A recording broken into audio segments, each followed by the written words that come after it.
Welcome back to another reading and correcting of Bottom Rung.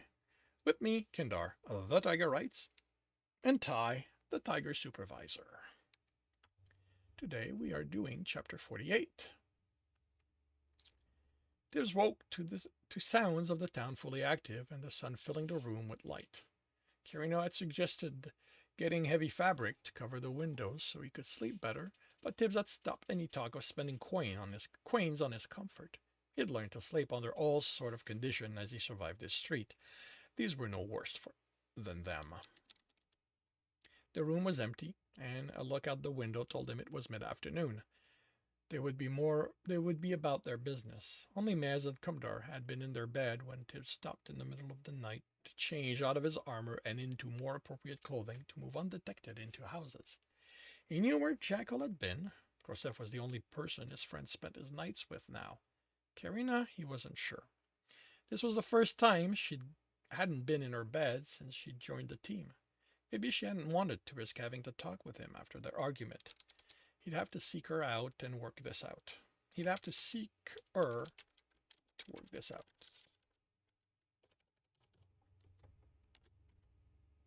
He wanted to do as she told Jackal. Keep in mind they were from different kinds of world. But he didn't understand what about letters were so important, or why he should care about them. She had to know them, and he supposed that was what made and he supposed that was what made them important to her. As a sorcerer and as someone who came from more coins than he'd seen in his life, it was expected she would. It was her insistence he knew them too that baffled him. He relieved himself in the empty bucket, then dressed in light clothing. His clothes smelled of soap and flowers again. The first time it happened, he sternly told Karina not to do it again, and found out Mez was the one who had them cleaned. He could get an armload done for a copper at the laundry house, so it should be done. It said it in such a way it was clear he wanted Tibs to do his, but since Tibs was fine with dunking his clothes in the rain barrel next to the rooming house and then calling that clean, Mez would handle it. He stepped outside long enough to fill a tankard He stepped outside long enough to fill a tankard out of that same barrel Tibbs no longer had to use, and returned to his room, where he spent time, and most of his patience, trying to sense and manipulate essence. In the middle of that, the door opened and closed so fast, by the time it broke his concentration, he wasn't certain it was more than his imagination, except he could feel someone walking away. Earth essence, since they had a key to the room. Jackal. He scanned the room in case something had been moved and went back to his practice. The frustrating thing about what he needed to do was the lack of noticeable progress. No matter how hard he tried, he lost touch with one the moment he tried to add the other. Alistair had talked about it as if it was easy, but now Tibbs realized there could be a reason this was taught when runners were more experienced, and not only because this was how it had always been done.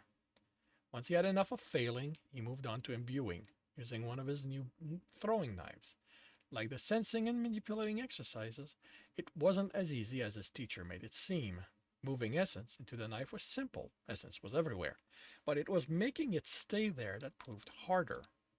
Alistair had done something that kept the essence from returning to its normal state. There had been a change in the shape of the knife's essence, too, he remembered. But that was where the problem occurred. How had Alistair done it? His teacher didn't sense metal essence, so he couldn't have manipulated that into accepting the water. And Tibs couldn't work out how to do it either. The door slammed shut, and Tibs looked up as Mez threw himself on his bed. "I hate this place," the archer yelled into his sheets. "I think everyone does at one time or another." Mez had snapped up. "I thought you'd be out." Tibbs raised his knife so the archer saw it. "Training with essence. Once it's dark, I'll walk the roofs for a while." The sun was much lower, but he didn't need a lamp yet. Mez grumbled something else as he buried his face in his sheets again. "Did Jackal do something to piss you off?" The no was barely audible. Then Maz raised his head. Why would you think my problem's with Jackal? Tibbs shrugged. He's Jackal. He tends to piss people off. It's not him. It's this town. I thought that with nobles here, things would change. That they'd get better. That they would show the other runners how to be better. Tibbs stared at the archer, tried to understand how he could hope nobles solved anything. Where was he from that Where was he from that he had such a wrong impression of them? Nobles only made their own life better and always at the expense of someone with fewer coins. He thought about pointing that out, but before he decided, Maz added, You're also part of why I'm angry, but with you I don't have a right to be. What did I do? Just put the knife away. If he'd anger a teammate, a friend, that was what he wanted to resolve.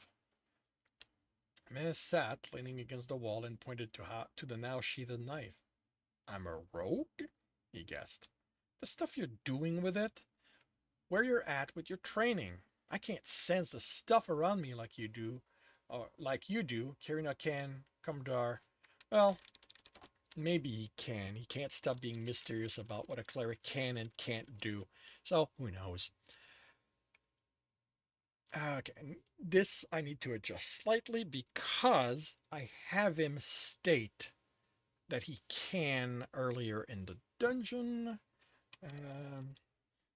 Can't be mister about what a cleric can and can't do. One day says can, the next that he can't. So who knows? There we go. You even got Jackal to do it, and I can't do anything. He knocked his head against the wall. I should be able to make flame arrows by now. The three other flame archers can do that, so why can't I? Maybe the flame arrow isn't your thing. Tibbs turned the chair and rested his arm on the back. Not everyone does the same thing with the essence, even when that's the same. Jekyll coats himself with it. One of the other fighter makes weapons out of earth. But they make it look so easy. You make it look easy. You, if you all can do it, I should be able to do something. Tibbs chuckled. It isn't. He recalled his frustration. You see what we've gotten good at, not how much work it took, or that there's still a lot I can't do. You mean that row level stuff you can't do? As said in frustration. You're just Upsilon. You shouldn't even be able to try that stuff. Tibbs looked at Mez. It bothers you that much? The archer shook his head, then nodded, then threw his hand up. I don't know. He breathed heavily. I was raised to know there's a right way and a wrong way things are done. There are rules that tell us which are which. You act with honor, you follow those rules. That is what makes a man. That is what marks a man from a child. This place doesn't care about rules. Harry cares about them. Not enough to keep you from walking the roofs. That doesn't break the rules, Tibbs pointed out, and Tibbs glared at him, blushing in embarrassment. You know that's not the part of that breaks the rule, Tibbs. I'm a rogue. I have to train. Then they should be training you for free. Raz fell silent, trying to calm his breathing. I tried to ignore it. I know you don't do anything bad as part of your training. And I know two rogues who spent time in the cells because they were caught. So, yeah, there is order, but it's flexible. That's not really order. Tibbs rested his chin on his arm. The place I'm from, the noble change rules whenever they want. My streets suffered a lot if one of them wanted something there and they didn't pay for it if they're caught. I'd lose a hand if I was caught stealing there. Mez rested. Something doesn't feel right. The place I'm from, the noble change the rules whenever they want. My streets suffered a lot if one of them wanted. I think that's part of it. Wanted something and they didn't pay if they were caught. I'd lose a hand if I was caught stealing there. Maz rested his head against the wall. In my kingdom, nobles are who maintain order. They're what I wanted to be before this place. They aren't perfect, But if they do something wrong, they are punished the same as the rest of us. Not more, not less. Exactly the same. We are all equal under the rules. I miss that. Tibbs nodded. I'd miss it too. Sounds like a nice place to live. To live in. How did you end up in a cell before being sent here? Maz silently stared into the distance. I was not a man, he finally said. In this place, I'm afraid I'll never become one. Tibbs chuckled. The way you define it, I'll never be one. But being a kid has its advantages. People underestimate me a lot. You are still a child, Tibbs. As said, tone serious, you should have been left free to be one. Tibbs remembered his life before the dungeon in this town. I haven't been a child in a long time. The street doesn't let children live. I'm not the kind of man your kingdom would recognize, but I still had to become one to survive.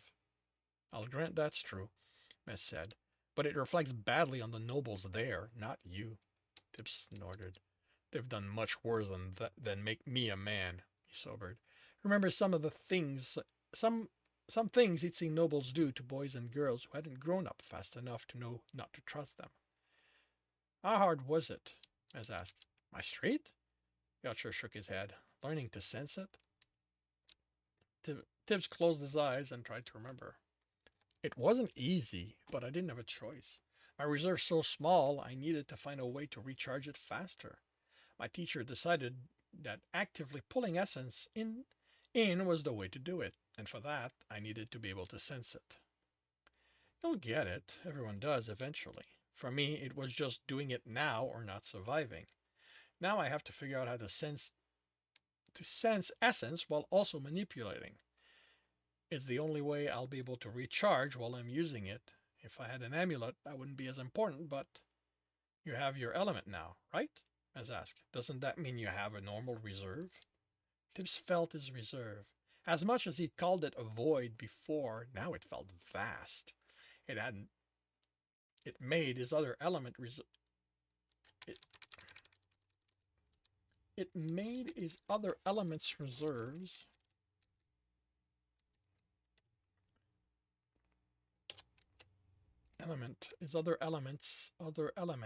elements reserve feel so much smaller, even if he knew they hadn't changed. I do, but it's for my element, whatever it is, not water. Since everyone thinks that's my element, I have to keep working on that to keep them from asking me questions. So you have 5 elements, Mez asked, as if he was only now finding out.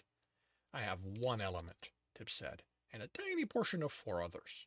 That is so unfair, the archer grumbled. And I can't be angry at you for that either. It isn't like you set out to break the rules with that.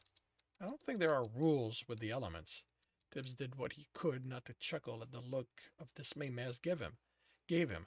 I think it's more that people got used to doing things a certain way, then agreed it was the only way it could be done. Other than the sorcerers, no one tries to change how they are done. My teacher says that at some point we're going to be taught beyond what they're teaching us now. But I'm not seeing a lot of that here.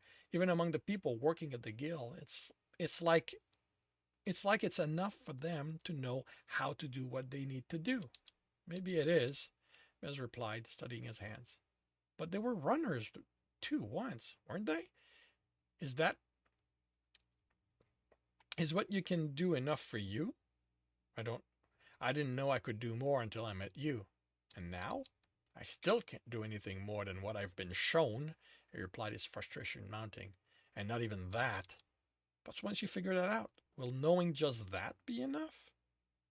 Mez rubbed his face. No, it won't be. Then how is it for those who've been doing this longer than we have? Mez gave a slow shrug. Tibbs went to the chest where he kept his armor and took it out.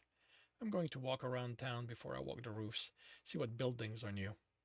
Mez nodded and sighed. I'm going to work on the exercises my trainer gave me. If I can get in touch with my essence, maybe I'll be able to move on to your stuff. Just remember, he said, putting his armor on, essence isn't what you think it is. He felt the archer's glare. That isn't helpful with more explanation. That isn't helpful with more information. Tibbs tried to find an explanation as he continued dressing for his outing. but there was nothing to explain. It was exactly what he'd said, except that the realization needed to come from within. He turned to face Mez as he tightened the last of the strap. If there was an explanation, I'd give it to you regardless of the rule. It's something we need to work out on our own. Telling you that for me, I understood when I was able to breathe under the lake I envisioned my reserve as, isn't going to help you, because you don't see yours the way I saw mine. Even if you did, it wouldn't mean the same thing to you as it did me. We all hold the answers within ourselves, as quoted. At least you explained why. My trainer just spouts that line anytime I ask and takes pleasure in my confusion. He isn't your friend, Tibbs said before leaving the room. What Tibbs liked about walking the roof was the freedom it gave him. Fortunately, all that freedom was no help when trying to find one specific person, Karina. Stuck with Mez and made him want to find the sorceress and talk. Explain why he didn't think letters were important, instead of waiting for her to come to him with an explanation. Maybe if she knew his side, they could resolve this puzzle that was their differing view on them. He asked Krosef, even when they didn't eat together. This feels like a different paragraph. Even when they didn't eat together, the inn was where they went, and the server would talk with them. All Krosef knew was that she'd mentioned doing some reading, which Tibbs already knew. Reading was Karina's way of training, it seemed. He then went to the book merchants, all of whom knew her, as they did every sorcerer in town. A few had seen her, but she'd moved on, and now he needed to find the places where books sorcerers weren't allowed to read yet could be found. The merchants he spoke with had those, but they knew better than to allow runners access, at least officially. But they couldn't tell him where those secret gathering places were. He found one in the storage room of the Deep Tankard Tavern. There, 5 people were reading forbidden books, 2 runners, a merchant's daughter who he'd met before, and 2 nobles. They looked terrified of him as he slipped in through the small window and down the large barrel. They calmed as he reassured them he wouldn't tell on them. He'd happily tell on the nobles, but that would also expose the others, so they got to continue flaunting their rules. He asked about Karina, who they hadn't seen, and no one volunteered where else she might have gone to read. He didn't press.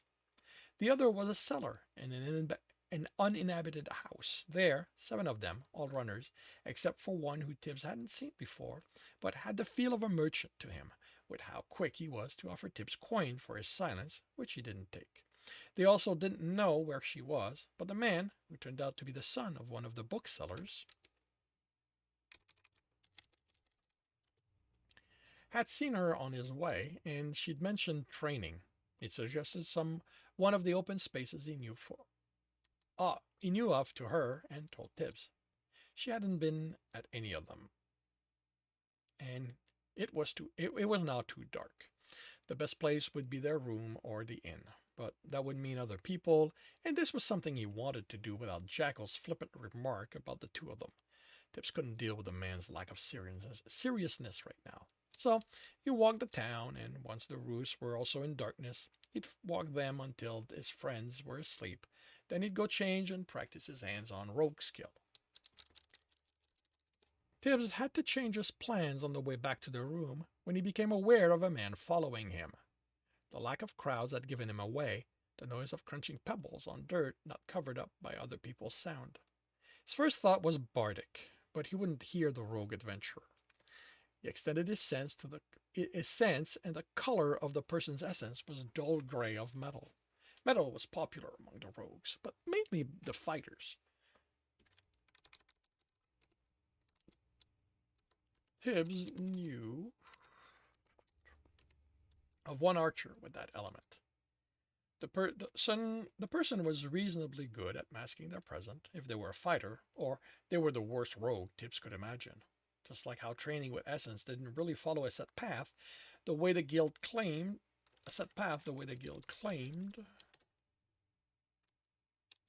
being of one class didn't stop someone from picking up skill from a different one. Tibbs did his best to stay close to the populated street, even at this hour, The main street with all the taverns had people coming and going. He didn't want his followers to stop because he became worried this would be too difficult. Tibs was curious as to what they wanted and tried to come up with a way to have the encounter so that he could find out. Maybe this was just practice for them, the way roof walking was for Tibs. Or this was something else, something more serious, someone looking to break one of Ari's rules. This might not be a runner, he realized. Some nobles who weren't runners had essence. He shuddered at the thought a noble followed him. The memory of what he'd seen some do still fresh from the conversation with Mez. If this was who followed him, Tibs would make them regret it. He would make it so they could never consider doing that to another boy again. The essence around him shifted. He had no way to tell if his follower was causing it, but they were in a deserted portion of the street, having wandered off the main street in his musing, and it was only the two of them. He extended his senses and wasn't surprised to feel the essence concentrate around the porch of the house Tibs walked toward. Focusing further, he could tell it concentrated even more around smaller points on the porch, as well as the top and bottom of the two columns supporting the balcony. Whoever his follower was, he was more advanced in his training than Tibs was. He needed to touch something to affect it. Tibs couldn't tell what effect this would cause, and he considered changing direction because whatever it might be, he didn't think it would do him any good to be close when it happened. But to do that would give away that he knew something was about to happen. He kept walking, looking for any cover that would protect him if the porch suddenly flew at him. No, that would be a wood element. Whatever the metal on the porch was, there was little. Whatever the metal on the porch was,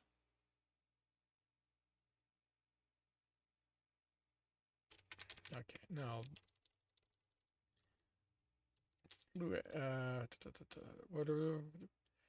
if the porch suddenly flew at him.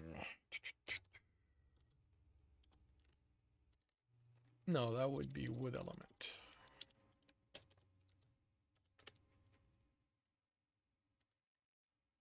Whatever the metal on the porch was, there was little. Okay, this is. There was little to hide. There was little to hide behind. A crate here, a stack of plank there next to an incomplete house. Considered turning around, this was starting to feel too risky when he felt the concentration of essence around the porch increase. He fought the urge to run, instead only changing direction slightly, aiming for a spot where light from a window shone on the ground and a long crate had been left. There was a wrenching of the essence in his direction, and Tibs went down to examine something on the ground. Things hit around him, the crate, the wall above him, the ground, but not him. Without knowing metal essence was involved, Tibs Tibbs's guess would be that someone threw small stones in his direction. Hard enough, he realized as he looked around at the sound, to embed in the wood instead of pebble, there were nails. Ahead of him, the porch creaked and groaned, and he stood in time to watch it lean forward and fall. On the balcony had been crates and bundles of glassware that shattered as they crashed on the street. He looked behind him to see a form disappear around the corner. Slim was all Tibs got from the shadow. Not a fighter then. It narrowed the pool of who this could be, but didn't explain why someone in this town wanted him dead. And this concludes chapter 48 of Bottom Rung. If you are enjoying this, please subscribe and hit the bell. Hit the thumbs up and share with your friends. If you want to read the full story, it is on Royal Road. The link is in the notes. Book 2 might actually be started at this point. No guarantees. And the link to my Patreon, or if you wish to support me, and if you wish to read book 2, which is already there. And with that, I wish you all a good day.